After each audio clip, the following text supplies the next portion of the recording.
Tulfo. Ah, Naka-experience na ba kayo ng ganung klase ng humiliation in your life? not from a senator. So this is the first time po? Yeah. Opo. Hindi, ano kasi, kung minsan pagka nakikinig ako, madalas nagpipikit ako mata para maintindihan ano ba yung tinutungo ng tao. Opo.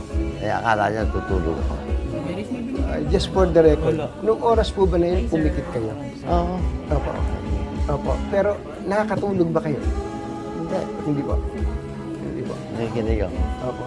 As in, kahit na ilang segundo, hindi kayo nakaisip po. Palagay ko hindi. So, nung pong sinita niya po kayo, na sinabi niya, parang kahit na bilyonaryo ka, eh, huwag mo kaming babastusin dito, huwag mo kaming tutulugan dito. How did you feel about at that particular moment?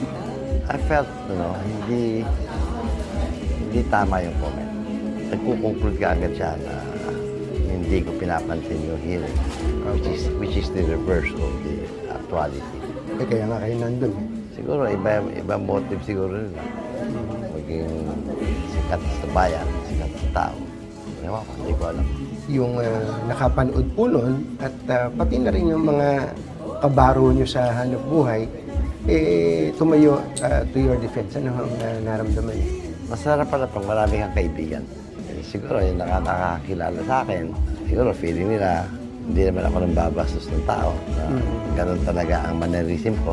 Nagpipikit. Pero kayo po ba